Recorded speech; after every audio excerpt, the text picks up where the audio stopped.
She found him in the woods. It was a cold, quiet night in the small town of Willow Creek. The wind moved slowly through the trees, whispering secrets only the forest could understand. The sky was cloudy, hiding the stars, but something strange was happening.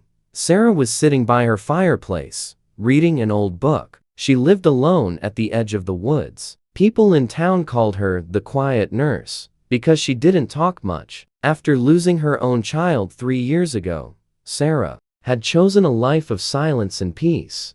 But that peace ended the moment she heard the sound.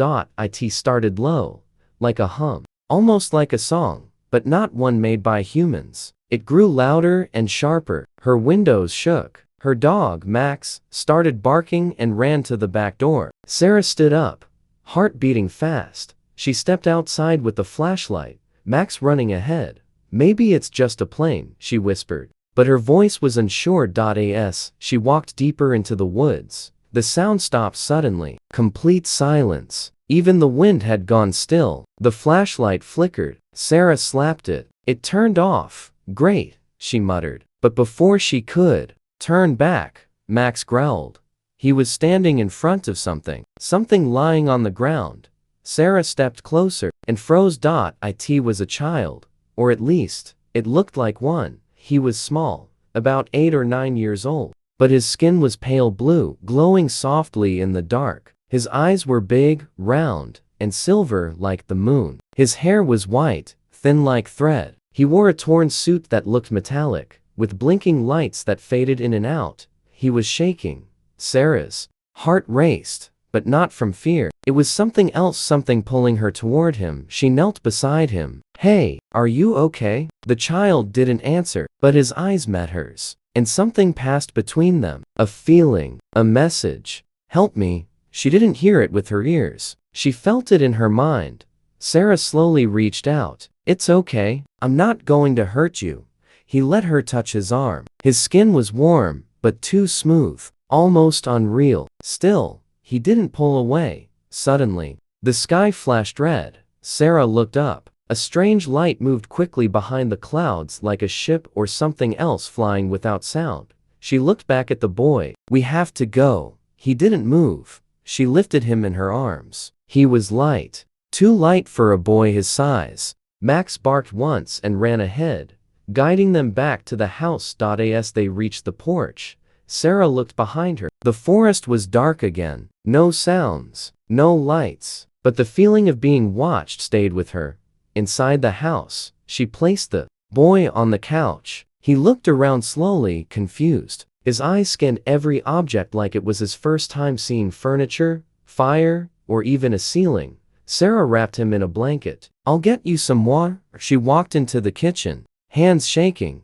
"What did I just bring into my home? Who is he? Or, what is he?" When she came back, he was sitting up. He hadn't moved before, but now, he looked stronger. "Can you speak?" she asked. And no answer. But again, that strange feeling filled her mind. "I don't know how." "Not your way." Sarah sat beside him. "Okay, you don't have to. You're safe here." He looked at her, and this time, she felt something deep, something sad. A memory not her own, a woman with the same eyes as the boy, reaching out before being taken by a bright light. The boy had lost someone. Sarah held his hand. "You're not from here, are you?" He didn't answer, but she already knew. He was alone, scared, and very far from home. That night, while the boy slept on her couch, Sarah sat by the window. She couldn't sleep. Her heart was heavy with questions. Who was this child? Why had he come here? And what if someone was looking for him? Suddenly, Max growled again. He was looking out into the woods. Sarah followed his eyes. There, just beyond the trees, was a figure, tall, still, watching, but when she blinked it was gone. He spoke without speaking. Sarah didn't sleep that night. She sat beside the couch where the boy or whatever he was lay sleeping. His chest moved slowly up and down, peaceful, but Sarah knew peace didn't last long in this world. Outside, the forest was quiet again, but it was too quiet, like everything was holding its breath. Max, her dog, lay by the door, ears perked, eyes watching the darkness. Sarah looked at the boy. His skin still glowed faintly, like moonlight. The blanket had slipped off his shoulder, revealing strange symbols on his arm. Glowing lines. Not tattoos, they looked more like they were alive, pulsing slowly under his skin. She whispered, "Who are you, O one?" Suddenly, the boy's eyes opened. No warning, no blinking, just wide, silver eyes locking onto hers. Sarah froze. He didn't speak. His mouth never moved, but a voice filled her head. "You are not afraid." Sarah's breath caught in her throat. Her heart skipped. The voice was clear, calm, gentle, but not from this world. She opened her mouth to speak, but her voice shook. How are you doing that?" Again, no mouth movement. "I do not know. It is not your way of speaking, but I hear you. I feel you." Sarah blinked hard. "You're in my head." He nodded slowly. "'Kay," she whispered. "Okay, so, we're doing this now." She stood up and backed away a little. Max growled softly, unsure whether to protect or panic. Sarah held up a hand. "It's okay, Max. He's not hurting me." She turned back to the boy. "Do you have a name?" The boy tilted his head slightly, like he was trying to translate something that didn't have words. Then, "I am called Kale." She smiled softly. "Kale." He repeated it this time, aloud, but it came out strange, like his mouth wasn't used to making earth sounds. "Kal." It was close enough. Sarah knelt down beside him. "Kale, are you alone?" He didn't answer. Instead, he looked toward the window. Sarah followed his gaze. The trees were swaying gently now, but something was different. The air felt heavier, the shadows deeper. Suddenly, Kale grabbed her hand. "They are looking." "Who's looking?" "The ones who took my ship. The ones who took my mother." Sarah's chest tightened. "You came here with your mom?" Kale closed his eyes. Flashes filled Sarah's mind. Quick, blurry. A sleek ship entering Earth's atmosphere. Fire. Screams. A tall figure pulling a child into a metal pod.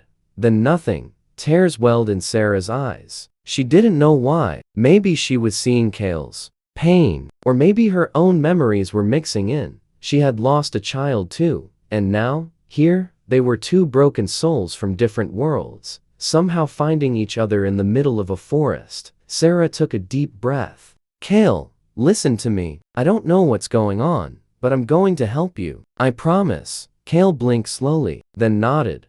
But just as she stood up, the lights in the house flickered, then died. Total darkness. Sarah rushed to the drawer for a flashlight. Max barked loudly, running to the window. Sarah clicked on the light and pointed it outside. Nothing. Then a sound, slow crunching, like footsteps on dry leaves. Sarah's hand shook. Kale stood now too, staring into the night. "They are close. I feel them." Sarah's mind raced. "Do you mean people? Government? Aliens?" Kale looked at her, and this time, there was fear in his eyes. "They are not people. Not anymore."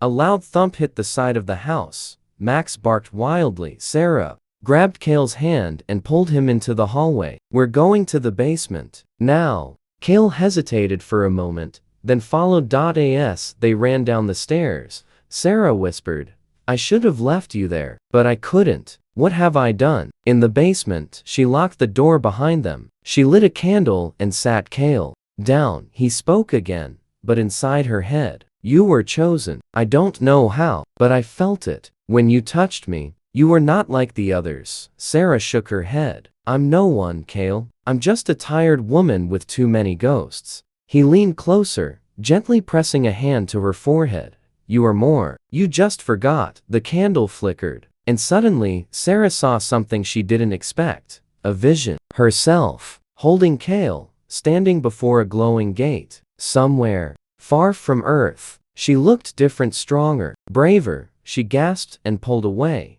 What did you show me?" Kale whispered out loud this time, "Your future." Suddenly, upstairs the front door creaked open. Footsteps. Slow. Heavy. Not human. Sarah turned off the candle. Darkness again. She covered Kale with her arms, her body shaking. Whatever was upstairs, it wasn't friendly, and it was inside the house. The visitors in black. The footsteps upstairs were not rushed, but they were heavy, measured. like something or someone was making sure Sarah heard every step. Max had gone silent, too. Silent. Sarah sat in complete darkness, her arms wrapped tightly around Cale. She could feel his small body shaking, but his face remained calm. His silver eyes glowed faintly in the dark. "Cale," she whispered, "do you know what that is?" "Yes, but I don't know what they have become." The door to the basement creaked. Sarah held her breath. A long silence followed. Then, suddenly, tap tap tap, 3 soft knocks on the basement door. Not loud, not forceful, polite, like a visitor. Sarah didn't move. Her heart pounded like a drum inside her chest. Cale gripped her hand tighter. The knocks came again. Tap, tap, tap.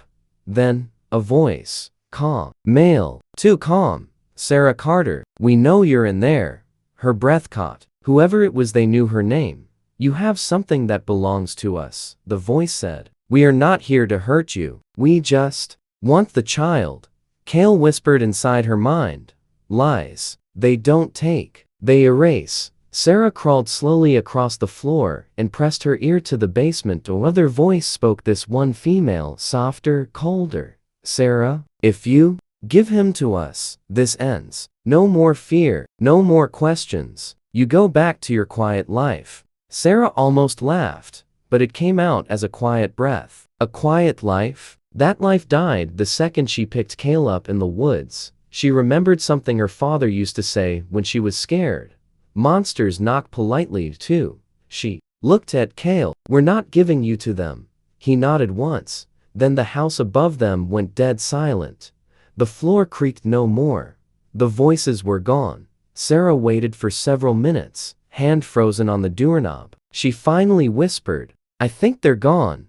"They are still near," Cale said, "but now they watch." They stayed in the basement for hours. Eventually, dawn came. A thin, gray light crept in through the tiny basement window. Sarah finally opened the door and peeked upstairs. Everything looked normal. Too normal. The front door was closed. Max sat beside it, tail wagging slowly, like nothing had happened. But his eyes, they looked different. Almost glass. "Max," she called. He didn't bark. He just stared. Cale stepped beside her. He saw them. "Is he okay?" Cale didn't answer. Later that day, Sarah walked to her old shed behind the house. It had always been her emergency backup spot: power generator, tools, survival gear. She knew she might need to run again. Inside, she found a small, dusty box marked "Jack's Tools," her late husband's box. She hadn't opened it in years. She opened the lid. Inside were a flashlight, a flare gun, a compass, and a strange old radio he used for storm warnings. The kind that picked up weird signals. She turned it on. Static, crackle, silence. Then, "They are not human." Repeat, "Not government." Subject, "Not alone." Approach with caution. Sarah's hand shook. Suddenly, Cale walked into the shed, holding a piece of paper. He had drawn something. A symbol. 3 black circles, connected by a triangle, and beneath it, 3 lines that almost looked like men in suits. "They wear human shape," Cale said, "but their minds are not from here." "Aliens?" "No. Worse. They are in between." Sarah didn't understand, but she didn't ask more. The more she learned, the more it terrified her.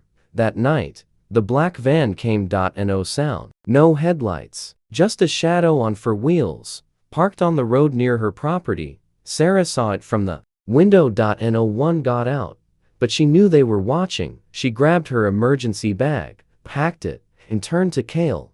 "We can't stay here." He looked sad. He liked the house. He liked the books, the fireplace. "Max, we must go far. Where their eyes are blind." Sarah nodded. "I know a place. An old friend's cabin, deep in the mountains." As they stepped out the back door, Cale looked back at Max. The dog tilted his head, then slowly walked to him and licked his hand. Just like that, Max was back. They drove through the night. Sarah's old truck rattled down empty roads. She checked the mirror every few minutes. No cars behind them, but Cale kept glancing at the sky. They don't just follow roads. Sarah didn't ask what that meant. She didn't want to know. A T to 37M, they passed a sign. End of county road. Then her phone lost signal. And oh bars. Kale smiled faintly. Now they cannot hear. They reached the cabin just before dawn. It was small, dusty, hidden in thick pine trees. An old hunting lodge, long unused. Sarah lit the fireplace and collapsed into a chair. I need answers, Kale. Real ones. He sat across from her. Then, slowly, images formed in her head. Not just feelings this time, memories. Kale's ship crashing. His mother giving him something, a small, glowing orb before pushing him into an escape pod. Her last words were not in English, but Sarah understood the feeling. Survive. Find someone who feels, who fights, who remembers. Then, darkness. Kale looked up. You were that someone. Sarah wiped a tear from her eye. But why me? Kale's answer came slow. Because you lost. Like me. And those who lose protect the strongest. Outside, a faint hum filled the air. Sarah stood up quickly. She looked through the window. The black van was parked. Again. This time, closer. Its engine was not running. But it was already too late. From behind the trees, they were coming, running. With the star child, Sarah stared out the window of the mountain cabin. The black van was there again, silent, parked just at the edge of the trees. No one inside, no movement, but she knew they were out there, watching, waiting. Kale sat quietly by the fire. His eyes weren't glowing now. He looked pale, weak. Are you okay? She asked, kneeling beside him. Kale didn't speak, not out loud, not even in her head. Instead, he held his arms tightly around his chest, as if something inside was hurting him. Then Sarah saw it, tiny sparks under his skin, like static electricity, moving, glowing. His body was changing. Kale, what's happening to you? Slowly, his voice came into her mind. It was faint. I'm not ready. My body is early. It is growing too fast. Sarah held his hand. It was warmer than before, too warm. You're burning up, she said. You need help. Medicine. A doctor. Kale shook his head. No human can help. You must get me to light. Real light. Not this fire. Not this planet's sun. She frowned. You need sunlight? I need my sun. Or something close. Something from the stars. Sarah stood up and began pacing the room. The pieces weren't making sense. But she knew one thing for sure: he was getting sicker, and the people in the van weren't here to help. They had to move. She grabbed a map from the wall. An old hiking trail. There was a high mountain ridge just 2 hours north, the tallest point in the area. Locals called it Stargazer's Peak. If we go high enough, she said, maybe the light up there will help. Kale nodded weakly. Yes, I feel something there. Sarah packed quickly: food, water, emergency kit, flare gun. She wrapped Kale in a coat and pulled the hood over his head. When they stepped outside, the van was gone, but the feeling wasn't. Something else was waiting. They didn't take the truck. It was too loud, too obvious. They went on foot, through the trees. Sarah knew the forest trails. She had hiked these woods with her husband long ago, before the world turned upside down. Kale leaned on her as they walked. His feet were barely touching the ground. His skin shimmered with strange light, not bright, but unnatural, like a star trapped inside him. And that star was waking up. Hours passed. The sun began to rise behind gray clouds. But Kale grew colder, not warmer. Almost there, Sarah whispered, half to him, half to herself. But then a noise behind them. Branches cracking. And animals made that sound. Sarah stopped walking and turned slowly. In the trees, tall figures, 3 of them, dressed in black. No faces visible, just outlines, moving like shadows with bones. Kale whispered into her mind, they do not chase. They heard. Sarah grabbed his hand. We're not going back. She ran. Kale stumbled, but kept up. The forest seemed to bend around them. The air buzzed like broken electricity. Suddenly a humming. It was loud, like a machine, but not from the ground, from above. Sarah looked up. Through the trees, a drone, large, floating silently, then blinking with red lights. Kale screamed, not out loud in her head. No, they see. And then it happened. A tree behind them, Exploded. No fire, no sound, just gone. Sarah grabbed Kale and ducked. A second red beam hit the ground inches from her boot.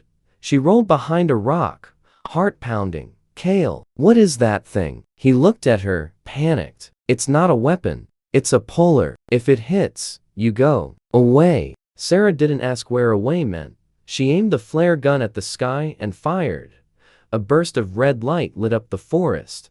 The drone paused. Sarah took the chance. Run. They bolted uphill. The path got steeper. Kale struggled, but something inside him was changing again. His feet moved faster. His body glowed brighter. The higher they went, the stronger he got. Sarah noticed it. You're changing again. Kale nodded. The stars are closer here. I feel stronger, but they do too. Behind them, the black figures didn't run. They floated now, silent. Closer. Kale turned. For the first time, his voice came out of his mouth deep, echoing, no more. He raised his hand, and the forest cracked. Trees bent back as if pushed by wind. The shadows were thrown back, crashing into rocks and earth. Kale collapsed. Sarah grabbed him, pulled him over her shoulders, and kept climbing. Finally, they reached the top.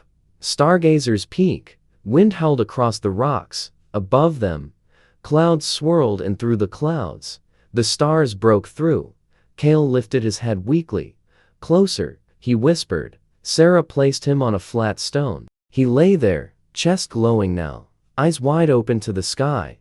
The clouds moved faster, forming a circle above, like something was coming. Sarah stepped back. Kale, what's happening? He looked at her. The light is not from the stars. It is from them, my kind. The clouds opened. A light, bright, golden, soft, poured down on Kale, and he changed. His body lifted off the stone, not floating, rising. His skin turned silver. The markings on his arms glowed fully now, a language written in starlight. Sarah covered her mouth. Kale was beautiful, terrifying, and human. He opened his eyes, now burning like twin suns, and looked at her. They are not just hunting me. They are testing me, she whispered. You were chosen not to find me, but to be seen, to be judged. Thunder echoed far away. Kale's light dimmed. He fell back onto the stone, breathing hard. I am not ready, he said, voice shaking. But they are coming. And next time, they will not knock. Sarah knelt beside him, eyes full of tears. I don't care who's watching. I will protect you. He took her hand. Then the test begins. His world is dying. Sarah sat on the cold stone, watching Kale sleep under the stars. The clouds above had cleared. The wind had calmed. The black van gone. It felt like peace. But peace, she had learned, was usually just a lie that came before the next nightmare. Kale's glow had faded after the storm of light. His breathing had slowed, but he was alive, barely. She pulled a blanket over him and looked out at the vast sky. It felt too quiet now, too still, like something in the universe had turned its head and was staring directly at her. You okay? She whispered. Kale opened his eyes slowly. It's coming soon. What is the choice? Sarah didn't ask what that meant. Not yet. As dawn broke, they climbed down from the mountain and made it to an abandoned ranger station. Sarah used to volunteer there in her younger days. The roof leaked, but it had working solar power, enough to make tea and dry their clothes. Kale sat by the dusty window, watching the trees. He looked older, somehow not in age, but in energy, like he was carrying the weight of a planet. She made him a hot drink. Not sure if his species even needed it. He took it anyway. She sat beside him. I think it's time you told me the truth. All of it. Kale looked at her. His eyes, once innocent, were now filled with sadness. My world is dying. Sarah leaned in, listening. We were not meant to live forever. Our sun, it's fading. Our people have gone quiet, cold, logical. We stopped feeling. That's why we began searching. Searching for what? For a place where feeling still lives, where hope isn't just a word. Kale stood and walked to the center of the room. The old solar panels buzzed faintly overhead. We sent scouts, children, one to every galaxy, not to learn science, but to learn heart. Sarah stared at him. So you're what? Some kind of emotional ambassador. He smiled faintly. Something like that. I am not a soldier. I am not a spy. I was sent to feel. And what happens if you don't feel enough? Kale's face fell. Then your kind won't be included.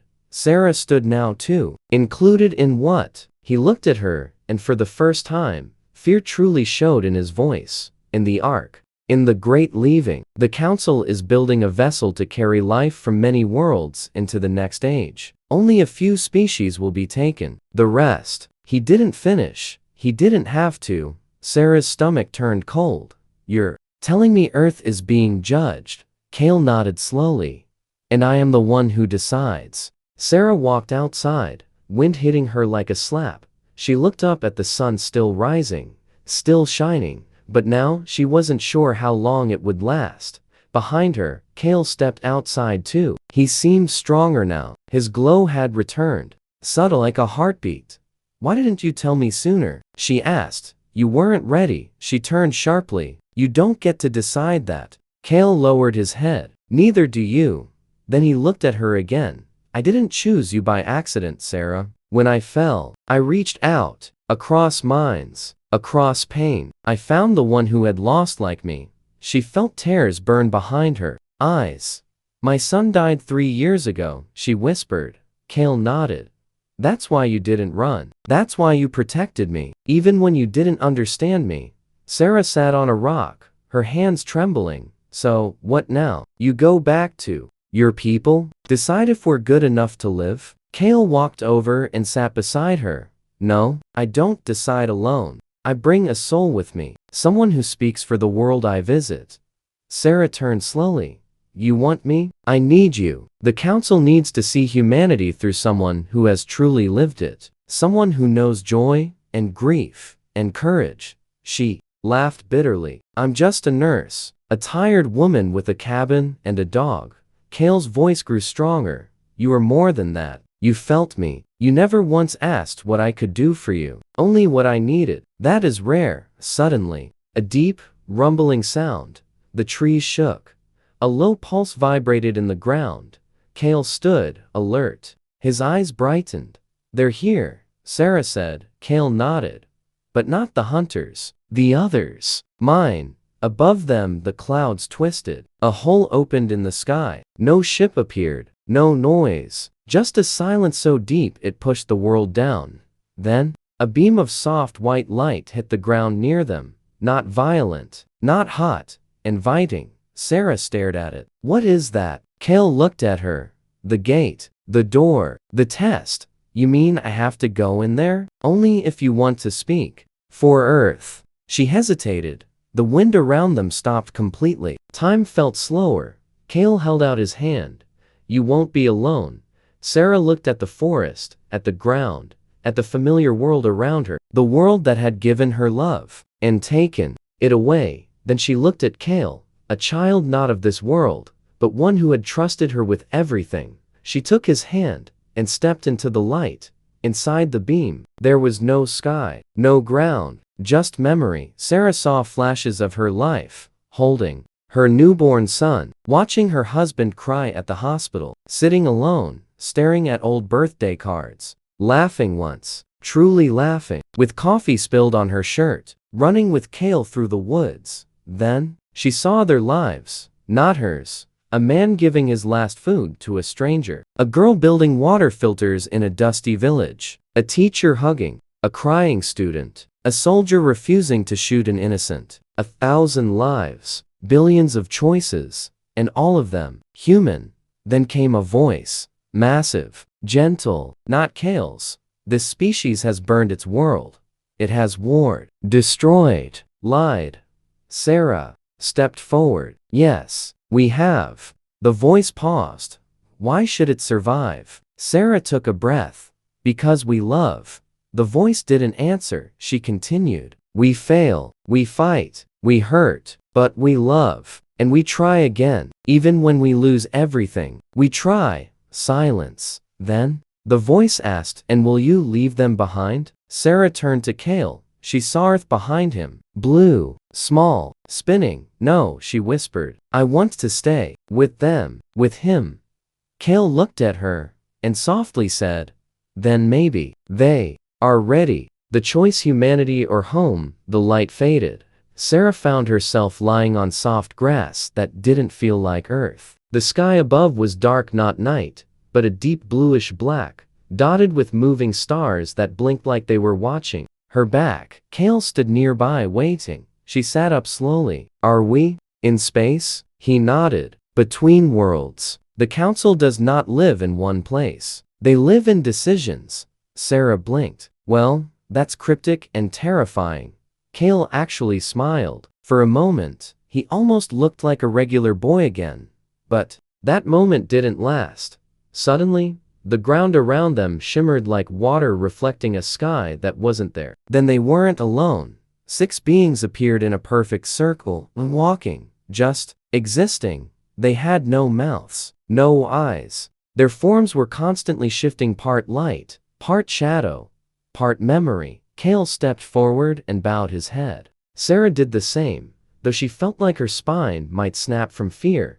Then one of the beings spoke, not out loud, but directly into her thoughts. The voice sounded like 1,000 people whispering at once.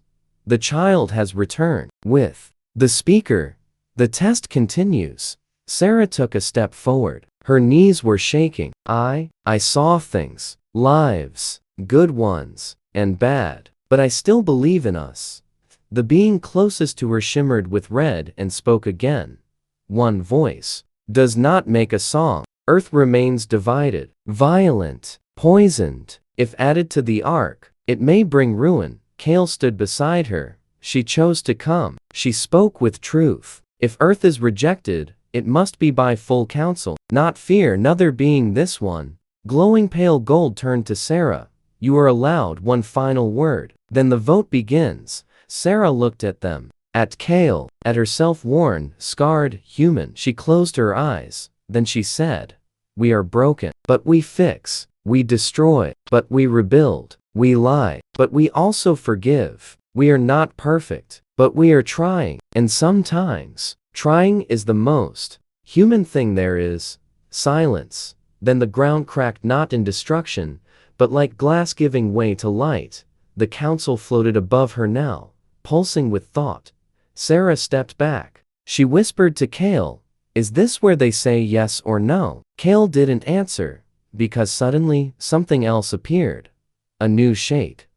Not glowing, a peaceful dot. It was black, like the absence of light, the absence of life. Kale's eyes widened. "No, they followed us." Sarah's breath caught in her throat. "The hunters?" Kale nodded, his voice trembling. "They are not of the council. They were the first to fail their test. They didn't accept rejection. Now, they exist to erase others. They are not just darkness. They are envy." The dark form grew larger, twisted, pulsing with fury. It screamed into the council's realm, not with sound, but with chaos. Everything around them shook. Kale dropped to one knee, holding his head. "They want to take the decision." Sarah grabbed his hand. The council began to flicker, their forms disrupted, fractured, unstable. The dark presence moved forward, straight toward Sarah. "Why her?" one of the council whispered. "Why trust the broken to speak for the many?" And the darkness echoed, "Because she is weak. She feels too much. She will choose wrong." Sarah stood tall, angry now. "No," the darkness hissed. "I am not weak," she said. "I'm human. And we feel because we care. If you're afraid of that, then you're not strong. You're just afraid of hope." The council pulsed with golden light. Kale stood beside her, glowing now, brighter than ever. "This is her world's truth. This is our answer." And with a sound like thunder, the council voted. One by one, the 6 beings lit up. White, blue, gold, green, violet. Then the last one, red, paused. Everyone waited.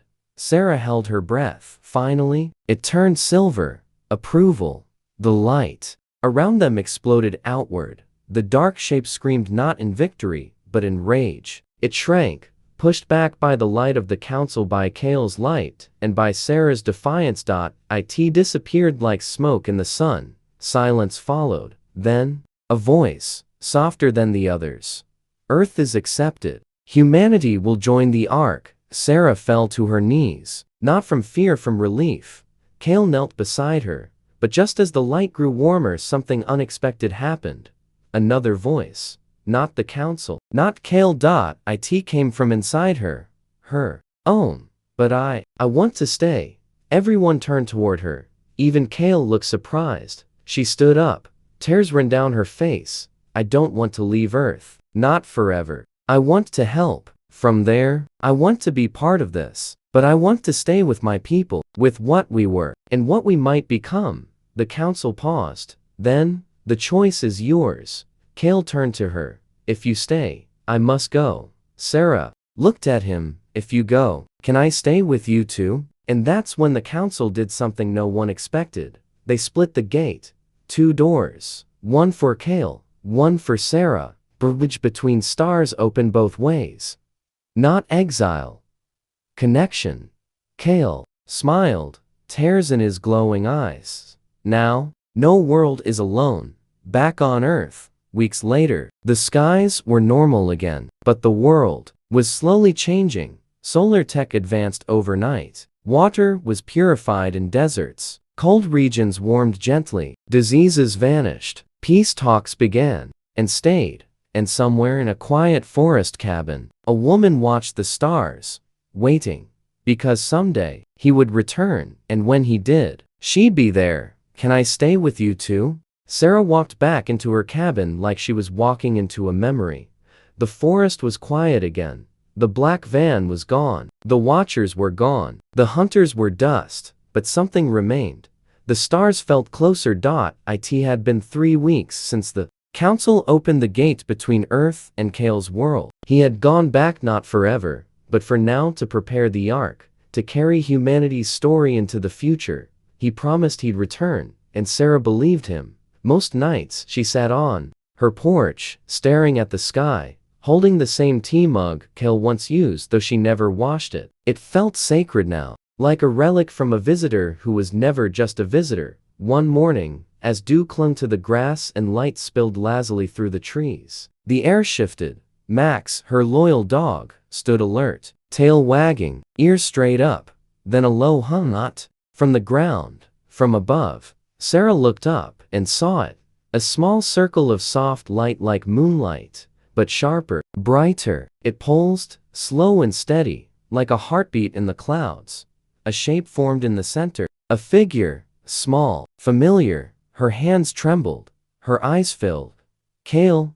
The figure stepped down, not walking, drifting, wrapped in a cloak of soft blue and silver, glowing softly. He looked older, taller, but it was still him, still Kale. She ran toward him, and he didn't speak. He just hugged her, not telepathically, not with alien grace, just a boy hugging his mother. Later, inside the cabin, they sat by the fire. Max lay nearby, tail still thumping. Kale looked around the house like it was a museum of his first visit. He touched the wall, the couch, the tea mug. It's still here, he said softly out loud. Sarah smiled. I couldn't throw it away. You drank starlight out of that thing.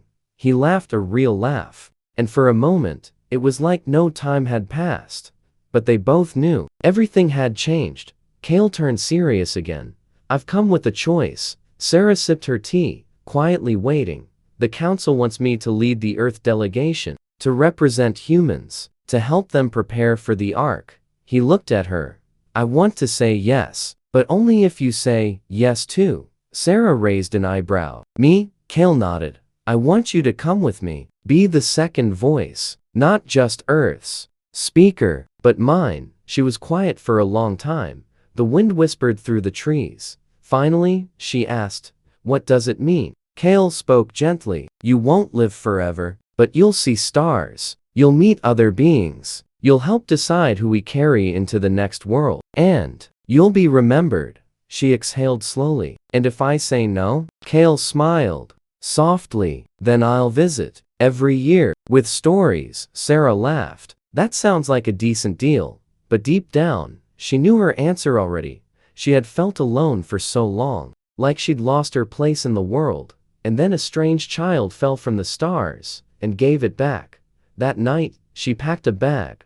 Not a big one. She didn't need much. Just a photo of her husband, her son, one old scarf, and Max's favorite toy. Even though Max was staying behind with her neighbor, she kissed his head one last time. "Guard this place, Max," he barked once, like he understood. Of course he did. They walked into the woods together, Cale leading the way. The same place he crashed weeks ago. The light returned bright, but soft. A circle in the air, opening slowly like the sky blinking. Cale turned to her. "I asked them something," he said. "What?" His eyes glowed softly. "If you can stay with me," she smiled. "Cale," and he added quietly, "forever." The light surrounded them both. The earth vanished below, but Sarah didn't feel fear. She felt warm, not just physically, but in the soul, like she was going somewhere she belonged. Maybe not because of where it was, but because of who she was going with. And then stars. Billions of them, moving, living, worlds orbiting golden suns, silver ships flying between galaxies like fireflies. Sarah gasped softly. "It's beautiful." Cale turned to her. "This is just the welcome mat." She followed him through a glowing doorway into something that wasn't a ship, but a living station. Everything shimmered like it was grown, not built. Beings of all shapes walked calmly, peacefully. Some had wings. Some were made of light. A few looked at her surprised, curious, but not hostile. And then she saw it. The Ark. A massive structure not just carrying life, but made of it. Inside were memories, histories, creatures, forests, not data, but souls. And at the center, a seat. Empty. Cale looked at her.